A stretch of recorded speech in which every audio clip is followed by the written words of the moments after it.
Start करते हैं आज का ये सेशन जिसमें हम देखना चाहेंगे कि क्वेश्चन पेपर हमारे कैसे आते हैं। ये दिसंबर 2023 का पेपर है। अभी हाल ही में ये पेपर हुआ है। ये बैक के पेपर्स कराए जा रहे हैं, उनका ये पेपर है पीपीए का पेपर। और आप सभी का पीपीए का पेपर अपकमिंग आने वाला है, यानी कि जैसे ही जनवरी में 25 जनवरी से एग्ज़ाम एमएसयू ऑर्गेनाइज करती है, या 25 से या 30 से जैसे भी डेट आती है आपकी, तो ये पीपीए का पेपर आपका होने वाला है। तो आप देखिएगा पीपीए के पेपर में क्या इंपॉर्टेंट क्वेश्चंस पूछे गए हैं। दिसंबर का ही देखते हैं, ये आपने सॉल्व भी नहीं करा होगा ना अभी आपने देखा होगा, क्योंकि ये पेपर अभी 2-3 दिन पहले ही हुआ है। तो चेक करते हैं कि आपको ने क्या क्या नहीं पढ़ा है और क्या क्या पढ़ेंगे। इसमें इंपॉर्टेंट टॉपिक्स मैं बता दूं क्या क्या क्या आपको आएंगे जो इम्पोर्टेंट हैं रिगार्डिंग दैट। तो पहला क्वेश्चन देखिएगा, इसमें ये क्वेश्चन दे रखा है व्हाट इज़ कंपाइलर।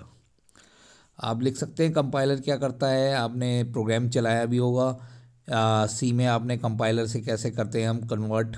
कोई भी प्रोग्राम लिखते हैं आप उसे कंपाइल करते हैं और एग्जीक्यूट करते हैं, देन एग्जीक्यूट होता है। तो कंपाइलर के बारे में आपको लिखना पड़ेगा। तो ये बहुत बढ़िया क्वेश्चन आया हुआ है। Then the second question is actual parameter. अब एक होते हैं पैरामीटर्स, किन्हें कहते हैं हम, जो हम पास करते हैं आर्गुमेंट्स जो हम देते हैं। तो एक्चुअल पैरामीटर्स कौन से कहलाते हैं वो आपको बताने हैं। सही है। रिकर्सन देखिएगा पूछ लिया गया है 3 मार्क्स में है। ये देखिएगा 3 पार्ट में ये क्वेश्चन है, 3 नंबर का है। Attempt all question, each question can carry 3 marks. तो 3 मार्क्स का क्वेश्चन है और आपसे पूछा गया है रिकर्सन। रिकर्सन का एक एग्जाम्पल बना लें, चाहे फैक्टोरियल का एक एग्जाम्पल बना ले। रिकर्जन किसे कहते हैं, यानी जब कोई प्रोसेस रिपीट हो रही है, बार बार हो रही है, उसे हम रिकर्सिव फंक्शन के थ्रू कॉल करते रहते हैं, रिकर्सन कहलाता है वो। और ये से हम रिकर्सिव फंक्शन के थ्रू यूज़ भी करते हैं। आपने देखा होगा रिकर्सिव फंक्शन हम बना लेते हैं। तो रिकर्सन का एग्जाम, जैसे आपने टावर ऑफ एनॉय भी देखा होगा, बार बार टावर्स में से आप डिस्क निकालते थे, तो वैसे ही आपको इसके बारे में लिखना है। एक एग्जाम्पल भी दे देंगे तो बेटर रहेगा। Question number 4, explain any 2 problem solving technique. अब प्रॉब्लम सॉल्विंग टेक्निक आ गई है आपकी, देखिएगा। तो बहुत सारी प्रॉब्लम सॉल्विंग आपकी टेक्निक हैं। डिवाइड एंड कॉन्कर मेथड्स जैसे आपने पढ़ा था, बैक ट्रैकिंग। तो जो भी आपको कराई गई है आप उसमें प्रॉब्लम सॉल्विंग मेथड में देखें कौन कौन सी आपको कराई है। ज़रूर क्वेश्चन आएगा ये वाला क्वेश्चन। रिकर्सन बहुत इंपॉर्टेंट है आपके पेपर के लिए, पेपर में आने वाला है फर्स्ट ईयर के स्टूडेंट्स, ध्यान दें। नेक्स्ट क्वेश्चन है what do you mean by the primitive और non primitive data types. Data types का क्वेश्चन ज़रूर आएगा, चाहे वो प्रिमिटिव पूछे चाहे वो नॉन प्रिमिटिव पूछे। बेसिक डेटा टाइप्स आपको पता है कौन से होते हैं, आप लिखिएगा। प्रिमिटिव और नॉन प्रिमिटिव में दो कैटेगराइज कर दिया गया है आपको। तो ये आपका क्लियर क्वेश्चन होना चाहिए, 100% मिलेगा। 3 नंबर में आया है, यहाँ पे ज़्यादा नहीं लिखना। नेक्स्ट क्वेश्चन देखिएगा, अटेम्प्ट एनी 2 क्वेश्चंस करने हैं और each question can carry 7.5 marks.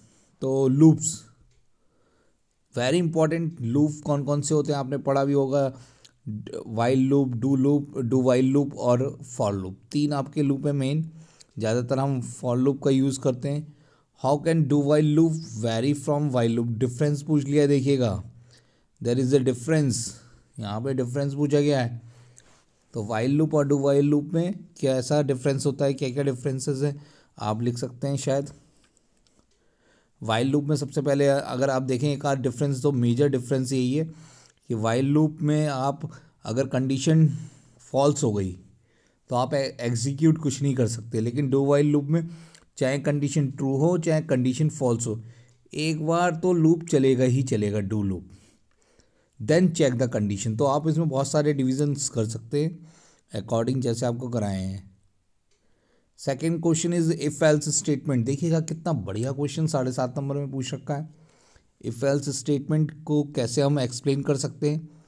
एक प्रोग्राम बना दें सिंपल सा, कोई सा भी प्रोग्राम जो इफ एल्स स्टेटमेंट से, जैसे आपने परसेंटेज का बना दिया, नेस्टेड इफ एल्स जिसमें आ जाए, तो आप कोई भी क्वेश्चन ले सकते हैं इसमें। Next is difference between call by value and आएगा पेपर में, ध्यान रख लें, मोस्ट इंपॉर्टेंट क्वेश्चन है। कॉल बाई वैल्यू क्या होती है, कॉल बाई रेफरेंस क्या होता है, with the help of example. तो कि कोई भी एडिशन का प्रोग्राम आप बना दें कॉल बाई वैल्यू से, मल्टीप्लिकेशन का बना दें, कुछ भी बना दें, जरूर कर लेना। देखते हैं नेक्स्ट पार्ट में क्या दिया हुआ है। सेक्शन सी के पार्ट में अटेम्प्ट यानी 3 क्वेश्चंस करने हैं अब आपको। कितने क्वेश्चन करने, 3 क्वेश्चंस करने हैं। ईच क्वेश्चन कैरीज 15 मार्क्स का क्वेश्चन है, बहुत अच्छा है। तो सबसे पहला statement break and continue, difference क्या होता है, बिल्कुल बढ़िया है। ब्रेक और कंटिन्यू का एक एग्जाम्पल पार्टीशन बना के पहले एक एक बार लिखिएगा इसकी डेफिनीशन, देन इसके एग्जाम्पल्स, बहुत अच्छा एग्जाम्पल्स हो जाएंगे इसके। Explain static and register, storage class हर बार पूछी जाती है, कोई ना कोई स्टोरेज क्लास आ जाती है, 4 टाइप्स की होती है स्टोरेज क्लास। तो ऑटो जैसे होती है ऑटो स्टैटिक रजिस्टर, तो आप इसमें कैटेगराइजेशन कैसे कैसे वैल्यू, क्या क्या वैल्यूज़ होती हैं बेसिक वेरिएबल्स की, ये बताती हैं।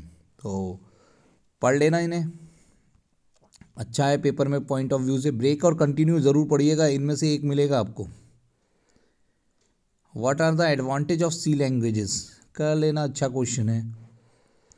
चेक वेदर प्राइम नंबर का प्रोग्राम पूछा जाता है, ज़्यादातर आ जाता है prime number, factorial, Fibonacci series, Armstrong number, ये आपके टिप्स पे होने चाहिए। ये कुछ प्रोग्राम्स आपके टिप्स पे होने चाहिए और बनाने आने चाहिए, और कह सकते हैं एक परफेक्ट नंबर, ये कुछ अच्छे क्वेश्चंस हैं।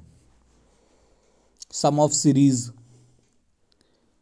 कैलकुलेट फेबोनाची सीरीज, देखिए आ गई फेबोनाची सीरीज, बहुत अब जो बार पूछी जाती है, प्राइम नंबर भी पूछा जाता है, अच्छा पेपर है ये। And last one is the flow chart and algorithm पूछ लिया है, ये आपका बहुत बार पूछा गया है, सी में भी आता है, फंडामेंटल में भी आता है, ज़रूर पढ़िएगा। और एक फ्लो चार्ट बनवा भी लिया है, sum of a digits, sum of a digit का एक फ्लो चार्ट बना लिया है। एसिम्प्टोटिक नोटेशन पढ़ लेना, ज़रूर आएगा पेपर में। बेस्ट एवरेज, यानी कि आपको ये थोड़ा बहुत पढ़ना होगा, एसिम्प्टोटिक नोटेशंस या एनालिसिस ऑफ एल्गोरिथम, टाइम और स्पेस कौन कौन सी होती हैं, ये आप सब पढ़ लेना। अच्छा पेपर दिया हुआ है, यानी कि बच्चे पास हो जाएंगे। बहुत अच्छा पेपर है, देखिएगा इस टाइप का पेपर आपका बनने वाला है। मैंने एक नया रिव्यू, लेटेस्ट पेपर आपको इसलिए मैं रिव्यू करने के लिए आया था कि पेपर अच्छा बना हुआ है। कुछ क्वेश्चंस ऐसे दे दिए गए हैं स्टार्टिंग में ही, जो जैसे इफ एल्स है वो पहले में पार्ट में भी आ सकता था, और कुछ छोटे क्वेश्चंस जैसे what are the advantage of C language, यहाँ पे ही दे देते 3 नंबर में, लेकिन तब भी सही है, आप कर लेंगे पेपर को। तो देखिएगा, इसे सॉल्व करके देखिएगा घर पे, प्रॉपर तरीके से सॉल्व करिए, इसी टाइप का आपका पेपर आने वाला है। Thank you to all for joining the session.